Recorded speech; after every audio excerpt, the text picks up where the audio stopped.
The most powerful people in the world have three things in common. Number one, they are ultra focused. Whatever their vision is, whatever their thing is, they are driving towards it. Number two, they are world class at their thing, meaning they stack them up against everybody else in their field. They are the best. And number three, they have time freedom, meaning they have the time luxury to decompress, to work out, to do the healthy eating, to be in real relationships, so they can have joy in their life and they can focus on those other two things. The most important thing out of those three is just simply time. Time is the only thing that you cannot buy more of. So you can develop more focus, you can actually create more skill in your life, you can actually, through discipline, get anything you want with the first two. But time, it's the only resource that isn't infinite. You only have a certain amount of it, and that is the whole point of hiring leverage in your life. Virtual assistants will give you time back in your world so that you can develop focus and you can develop world-class skills so you can grow and scale your business.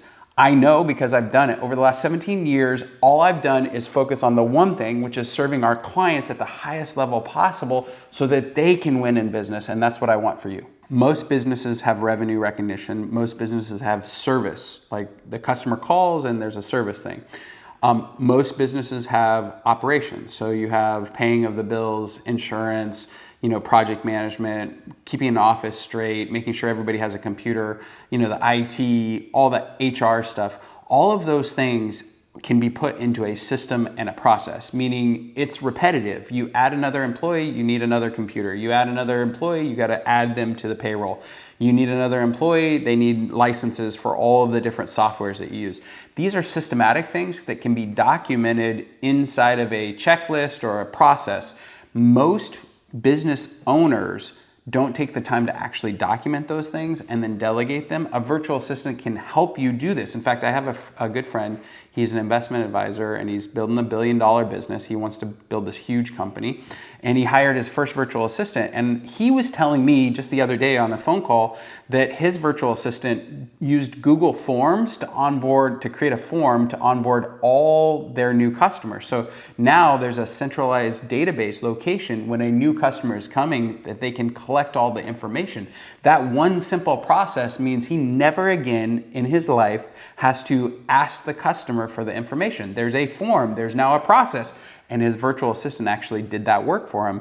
And I think this is a big deal because most entrepreneurs don't take the time to slow down because they don't like that kind of work. We don't like filling out a form. We don't like putting a process together, recording a video. Nobody really wants to do the administrative side of their business, including the CEO. And so what happens is you get deflected from your focus because you're not actually doing the things that your business needs to be systematic and inside of a system and a process. So a virtual assistant can handle all of that stuff inside your business so that you can be ultra focused and do the things that have the highest dollar productive activities inside your business, which you get that time back for the rest of your career. I like to call that compound leverage, where it's kind of like compound interest. Once you put it into a system and a process, you train it, you give it away to somebody else, you get that hour or 2 hours a day back for the rest of your career. And as long as you focus on driving revenue and creating transformation in your business, then that money is well spent, meaning you are actually going to grow and scale. That's the definition of growth and scale.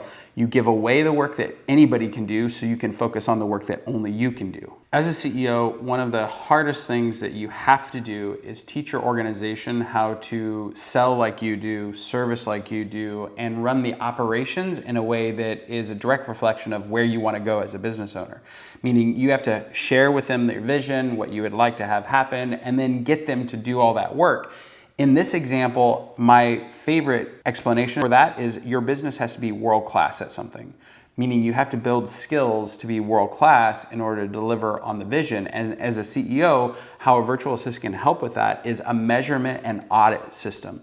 I'll give you some examples in this video that is very, very clear that you could actually R&D and use in your own business. R&D is rip off and redistribute. It's this concept that as an entrepreneur, when you see somebody else doing something really well and you ask them for their, how do you do it? What's your system and process? What are your learnings from it? You can then take what they've learned and implement it inside of your own business.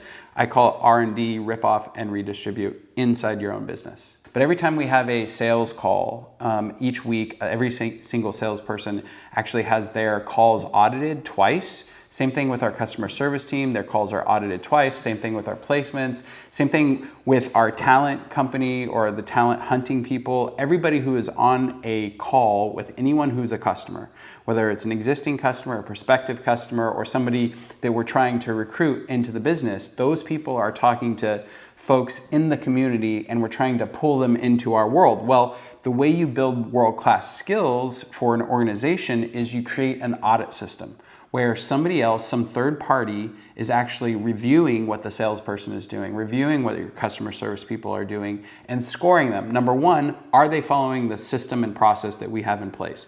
Did they fill out Salesforce? Did they fill out your customer service platform? Did they fill out the recruitment platform the correct way and note all the information that we required in? That's number one. Number two, did they solve the customer's issue? Did they sell the lead, the prospective client? Did they answer all their questions correctly? Did they have a good experience with us? Does it feel right? So you're auditing to say, did they do the right things and did it feel right for the person on the other line? That's a really big deal. Number three is, did they follow the company process? Meaning there's always a process for everything. If somebody calls in and they're an unhappy customer, you need to have empathy for them. You need to say, I am so sorry, this is not the experience we want for you. In our audits, we're actually recording and saying, did they say, I am so sorry, this is not the experience we want for you? That's a really big deal. And so in order to build skills as an organization, you have to have an audit or an outside checker. A couple upgrades for you on this. Number one, we never have them in the same org. So if the sales manager is actually coaching a salesperson, the person who's doing the audit doesn't report to the sales manager. So it's a third party independent person.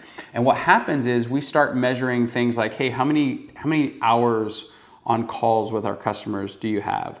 How many actual conversations did you have outside of appointments that are being set and held for you as a salesperson? What's your close ratio? What's your audit score? How often are you actually dialing? Are you sending emails and text messages? Like, we're measuring, so the virtual assistant for us measures all aspects of our production, meaning, are they doing the right things? Are they doing it often enough? And are they hitting the client's outcomes?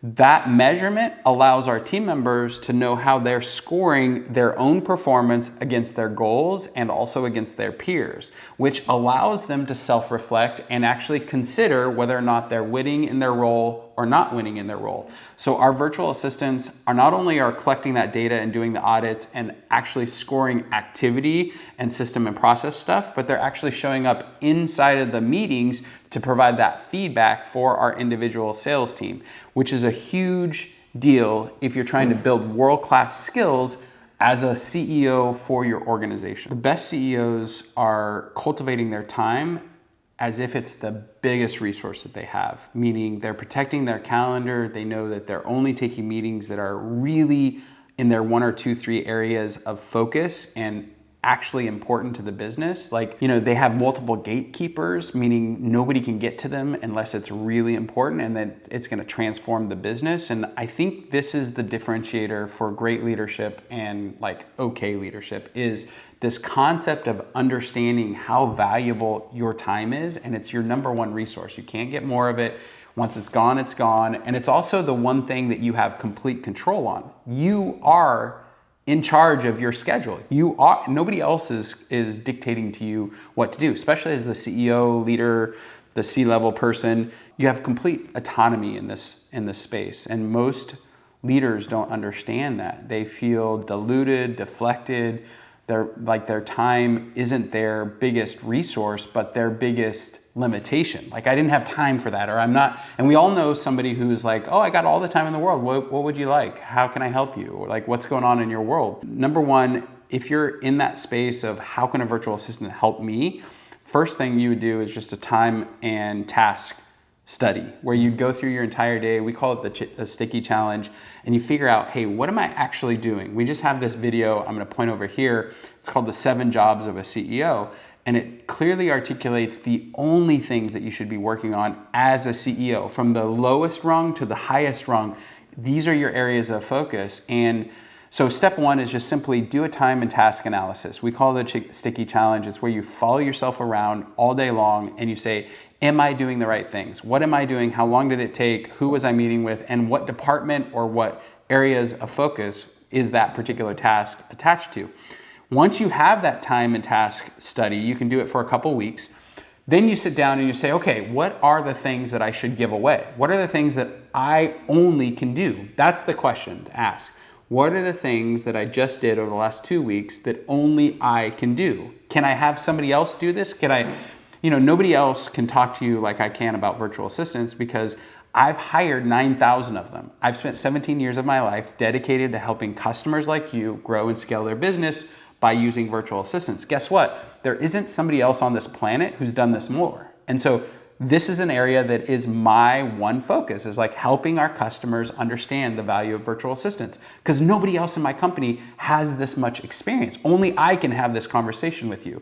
And so that's the question you have to ask yourself, is like, is this task something that only I can do? And if not, delegate it. Put it in a system and process, get some training around it, and give it away. After you do that, then it's like, okay, who do I need to win? Who on my team are all these tasks that I shouldn't be doing required? Is it a salesperson? Is it a customer service? Is it an accounting person? I have a CEO who owns 7 different businesses. I asked him what he was doing with his time. And he was like, well, I'm doing the accounting for this company. I'm doing the bookkeeping for this account, this and this and this. And I'm like, how much of your time are you spending on accounting? And he's like, I don't know, probably 20 hours a week. And it blew my mind because he runs a multi-million-dollar business. And so the very first thing, do a time and task analysis, realize how valuable your time is and that you have 100% control. Number 2, organize those tasks and figure out, who do I need so I can give away this stuff and never get it again? Because what you want is the compound leverage. You want to give the task away, get that 2 hours of your life back so that you can focus on the most valuable things inside your business. And this one bit of advice is what will transform your business, allow you to double, give you the time that you need in order to get the skills, understand the market, win in your industry in a way that you've never done before.